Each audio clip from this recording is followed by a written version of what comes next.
Para que uno tenga una correcta defecación, tiene que cumplir 5 criterios. Practíquenlo ahora, por favor.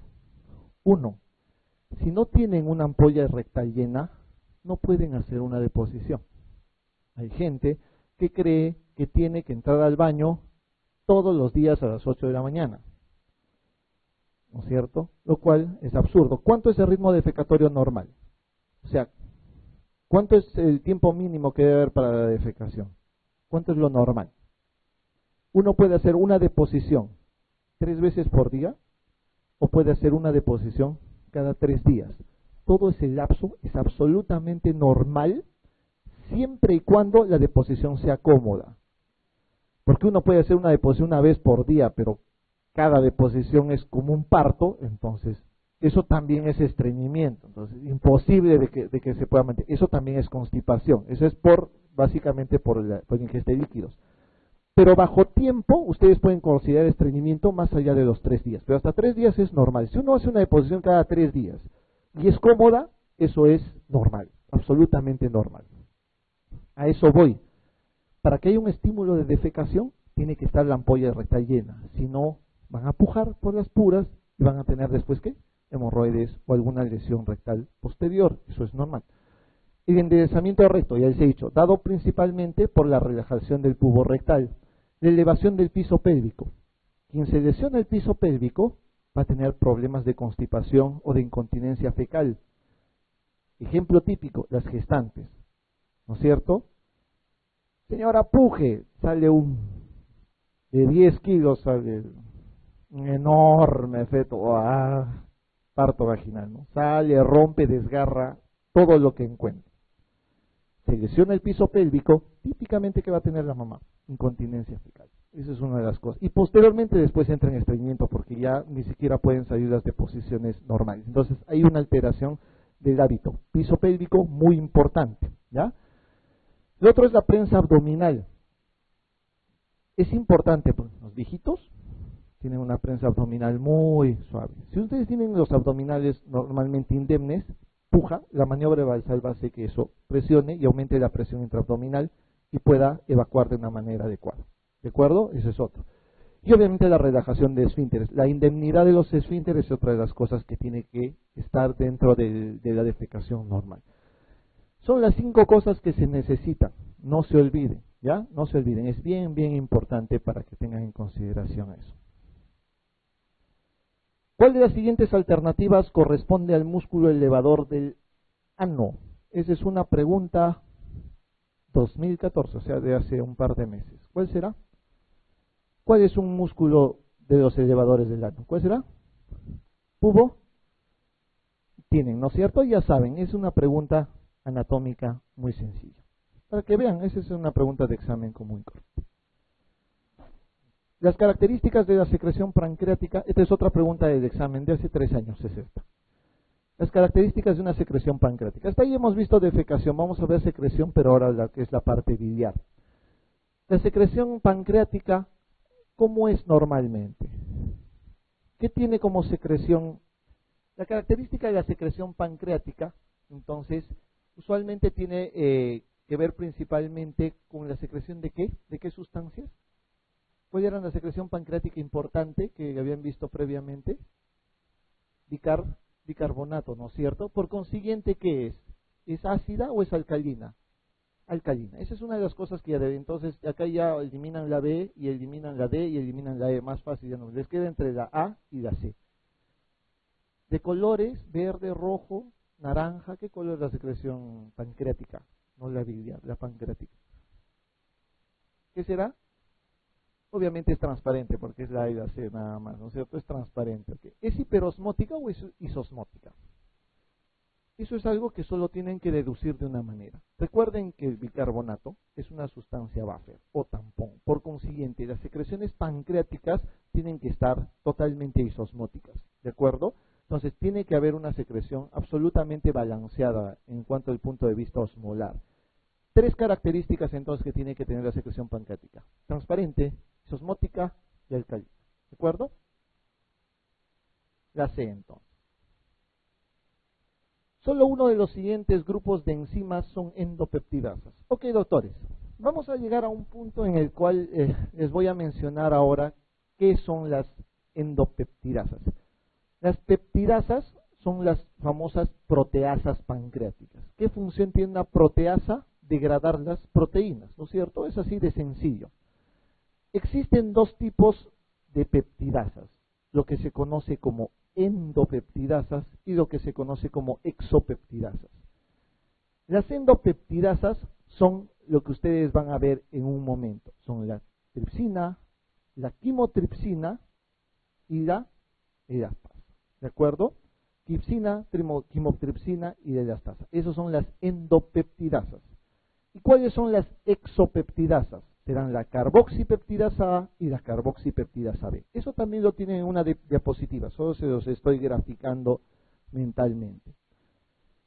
Doctores, ¿cuál es la diferencia entre una endopeptidasa y una exopeptidasa? Sencillamente el lugar de acción. Las proteínas son una cadena de aminoácidos.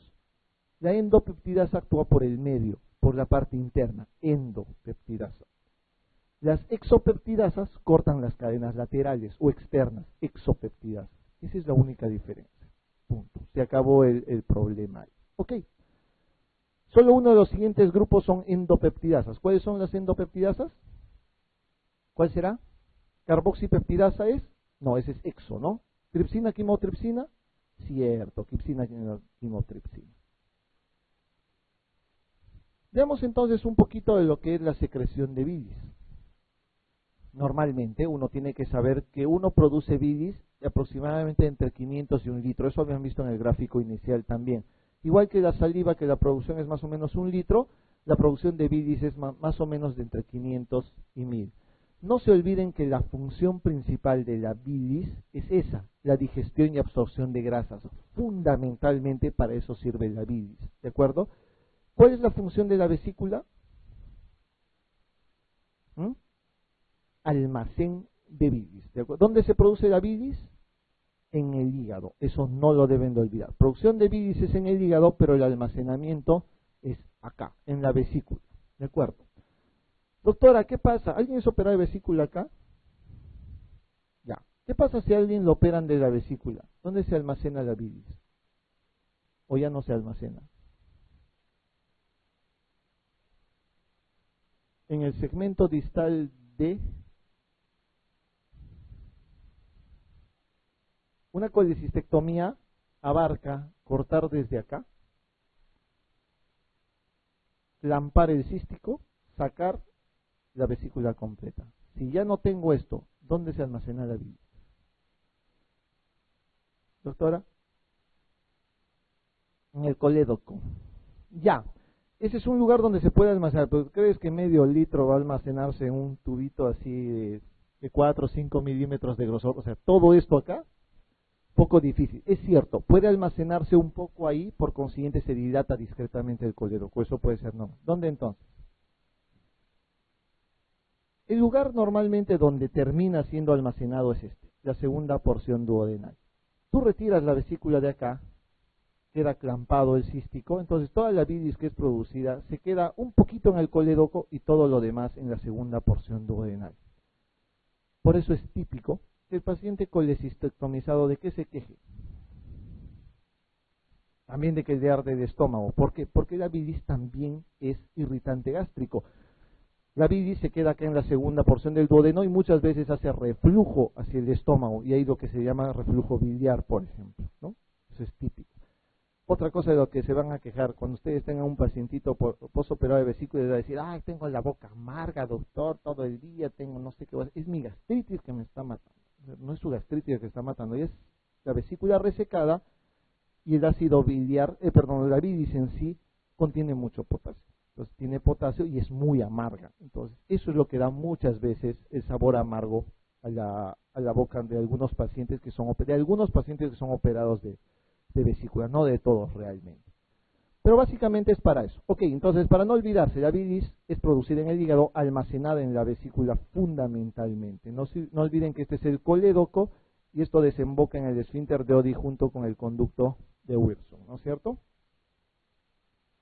Pregunta del año pasado, ¿de qué tipo son las glándulas exocrinas del páncreas? Una pregunta muy directa. Esa es una pregunta que tienen que saberla simplemente porque la han tenido que leer. No hay manera de champear ahí porque no hay manera ni siquiera de deducir. O la sabes o no la sabes. Ese es el tipo de pregunta en este caso. No olvidar que las glándulas exocrinas son endocrinas.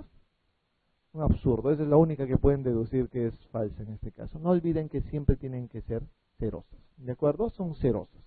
Son glándulas serosas.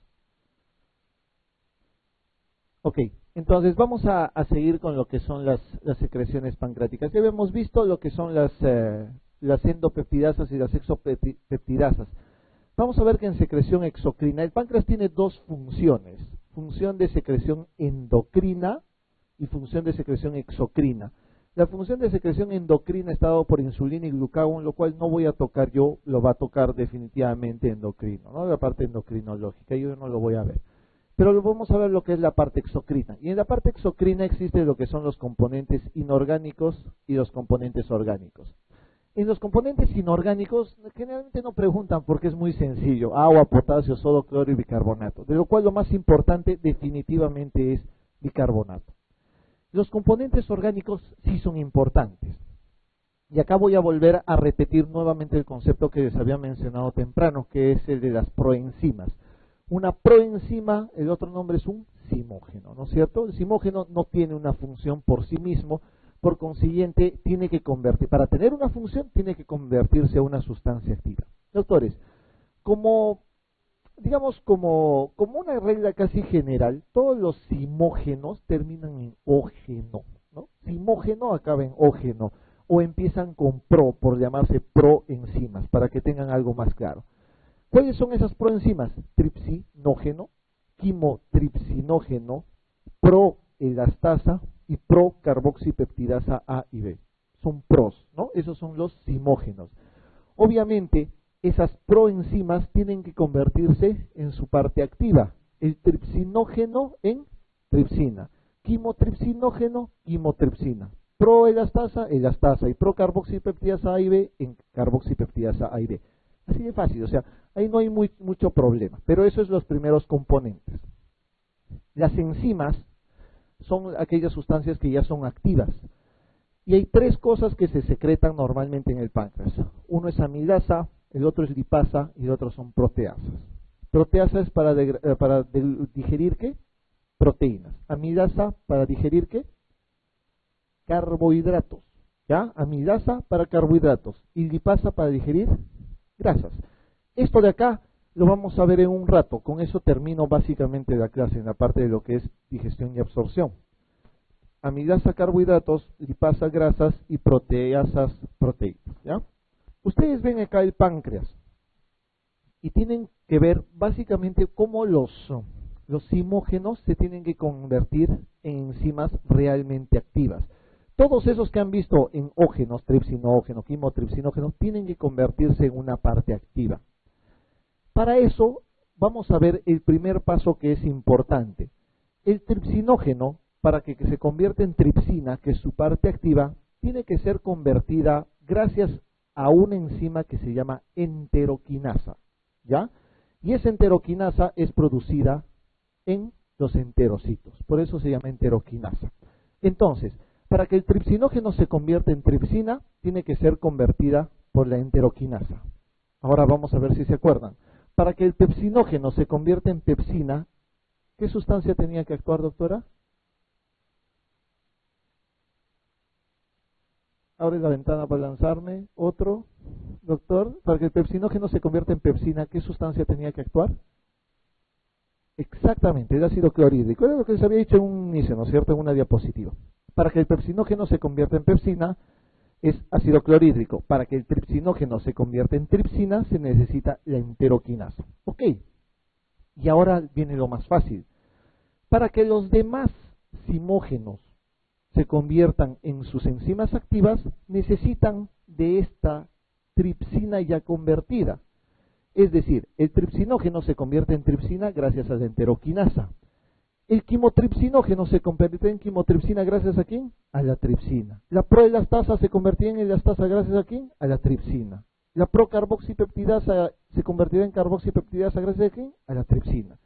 Eso es en lo que termina todo. Conclusión, aquí está. Tripsinógeno se convierte en tripsina gracias a enteroquinasa. Y la tripsina actúa como mediador para que el quimotripsinógeno, la proelastasa y la procarboxipeptidasa y la procarboxipeptidasa B se conviertan en sus sustancias activas. Fácil, eso es todo. Eso son proteasas pancreáticas y su mecanismo. Nada. Función de todas ellas, degradar proteínas. Olvídense de lo demás, no necesitan saber más. Ya saben entonces, tripsinógeno en tripsina, quimotripsinógeno en quimotripsina, proelastasa en elastasa. No se olviden que estas tres, tripsina, quimotripsina y elastasa, son endopeptidasas, ¿no? La carboxipeptidasa A y B son exopeptidasas, eso no olvidar. Pregunta 30. ¿Cuál de las siguientes enzimas no es secretada por el páncreas? De acuerdo, ¿no es cierto? La enteroquinasa, ¿es secretada por quién? Por los enterocitos. Lipasa, colesterol, esterasa, quimotripsina, amidasa son secretadas por el páncreas, ¿no? Muy bien, respuesta B. Ya saben cuáles son las principales enzimas digestivas. Amidasa para digerir los carbohidratos. Lipasa, grasas, proteasas, proteínas. Pregunta 31. Los principales componentes de la bilis, ¿cuáles son? Principales componentes de la bilis. Esa es una pregunta bien rebuscada en algún caso. O sea, tiene un secreto del sabor. Doctora, ¿qué le parece? ¿Agua y ácidos biliares? ¿Sí, doctora? Si les pongo bilirrubina, ¿será el mayor componente de la bilis? Ojo. La bilis tiene un componente que se llama bilirrubina. Sin embargo, la bilirrubina no llega ni al 1% normalmente de su composición. Por si acaso, les voy poniendo ese dato. Es cierto, lo que has dicho es correcto, doctora. Lo primero por lo que está compuesto el ácido, la bilis es por agua, ¿no? Por algo es líquido. Por consiguiente, está compuesta de agua y ácidos biliares fundamentalmente. Así que tienen que tener eso en consideración. No es colesterol. Colesterol también es una cantidad mínima dentro de toda su composición. Pregunta 32. La absorción intestinal de ácidos biliares se produce en el ilion terminal. ¿Recuerdan eso? ¿Recuerdan la circulación enterohepática? ¿No? La circulación enterohepática, donde se contraía la vesícula, las sales biliares salían, degradaban los lípidos y eso producía una absorción en el ilion terminal. ¿Bajo qué mecanismo será? Solo pónganse a pensar, es una sal, por consiguiente es transporte activo. La gran mayoría de los transportes de las sales biliares suelen ser transporte activo, pero esa pregunta obviamente tiene un secreto y eso es algo que les voy a mencionar. Si bien la pregunta dice transporte activo, hay dos formas de que se absorban las sales biliares, que son por transporte activo y por difusión.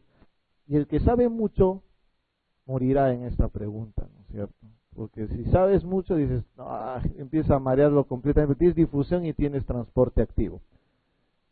Con furia vas a perder ahí. Pero en conclusión, ¿qué es lo que deben de saber? Usualmente los ácidos biliares que están conjugados, los que están conjugados normalmente se conjugan con glicina o con taurina, por consiguiente se llamarán ácido glicocólico o ácido taurocólico, por ejemplo.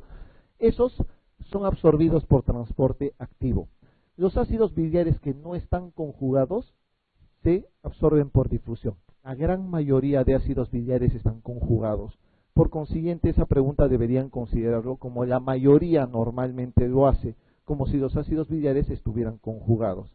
Por consiguiente, por ahí podrían sacar la respuesta de transporte activo. ¿De acuerdo? La gran mayoría suelen ser por ese motivo.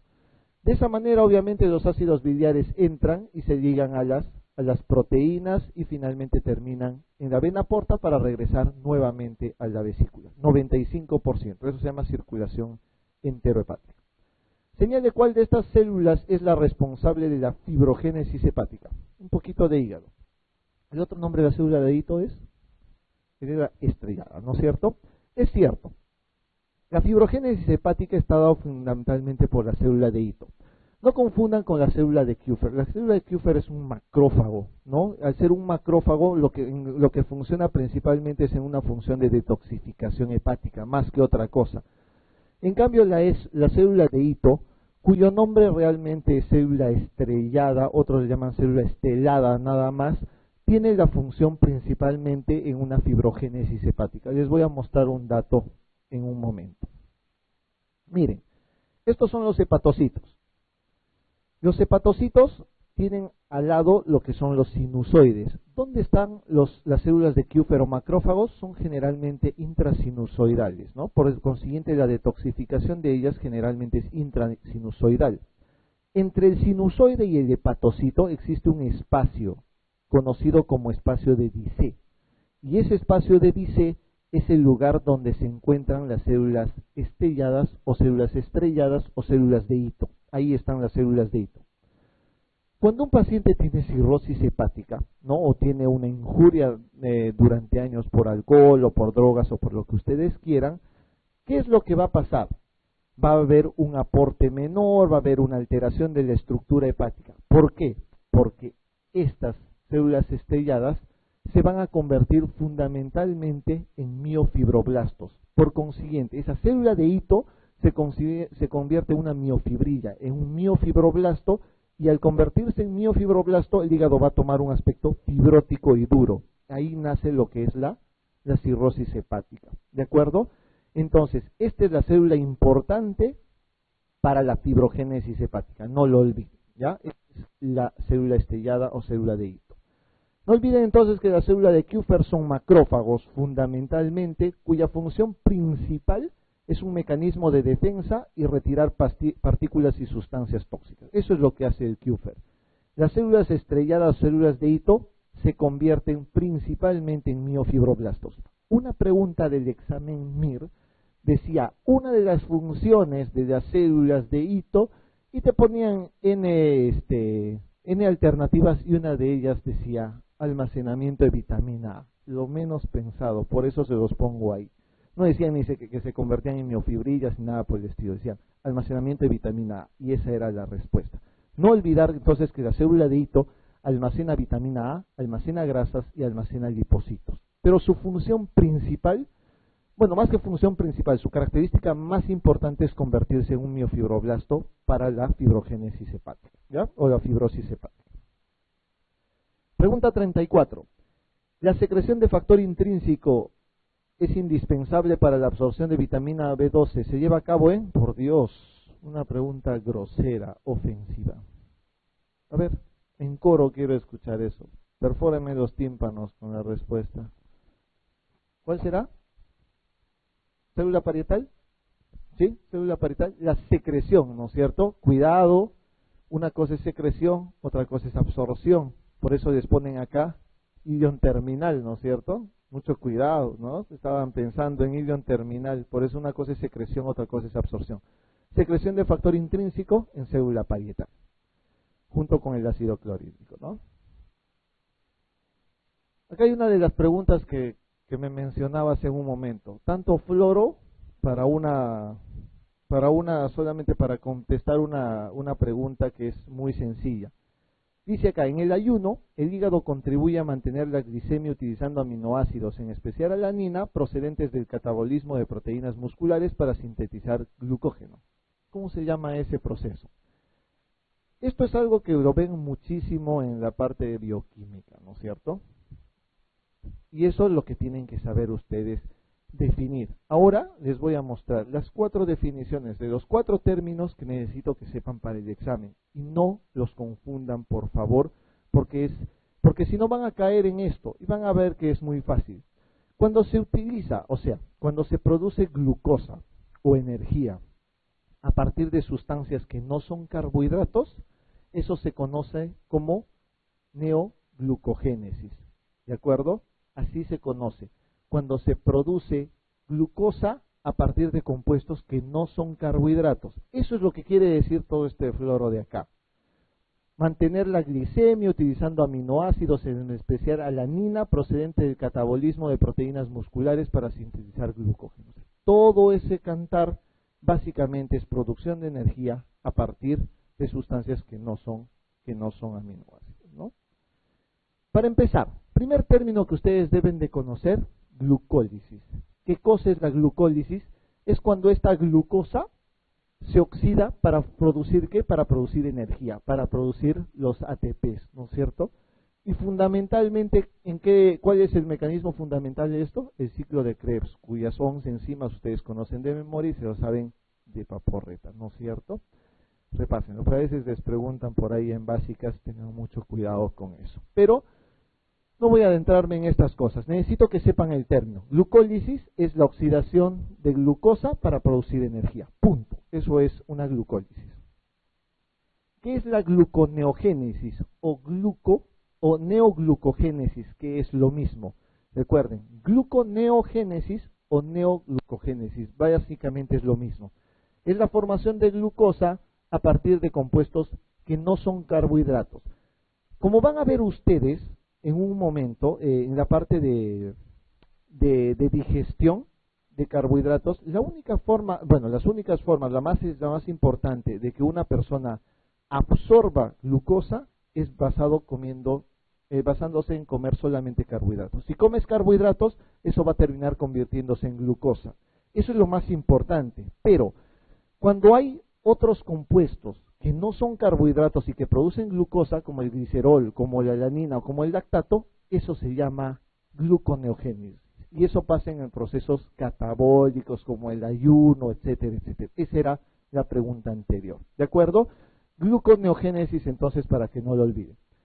Glucogénesis no tiene nada que ver con gluconeogénesis, por supuesto, ¿no es cierto? Glucogénesis es formación de glucógeno a partir de glucosa 6-fosfato. Eso tienen que saber de memoria, así de fácil. Formación de glucógeno a partir de la glucosa 6-fosfato. Y la glucogenólisis es la eliminación de una molécula de glucosa de un glucógeno. Doctores, esos 4 términos tienen que aprendérselos de memoria. Recítenlo, duerman con ellos, escríbanlos, porque es la única forma de que los entiendan bien. Glucólisis, ya saben que es simplemente la oxidación de la glucosa para producir energía. La neoglucogénesis es la producción de glucosa a partir de compuestos que no son carbohidratos, alanina, glicerol, etc. Ahí tienen la glucogénesis, que es formación de glucógeno a partir de glucosa 6-fosfato, y glucogenólisis cuando se pierde una molécula de glucosa de un glucógeno. Eso tienen que saberlo bien. Señala a partir de qué molécula comienza la síntesis de colesterol y cuál es la enzima limitante de la síntesis. Ustedes tienen que entender un dato importante. Ustedes, me imagino que han utilizado muchas veces lo que son las estatinas, ¿no es cierto? Atorvastatina, rosuvastatina, ¿no es cierto? ¿Qué son las estatinas? Inhibidores de la síntesis de colesterol. ¿Cuál es el mecanismo de las estatinas, doctor?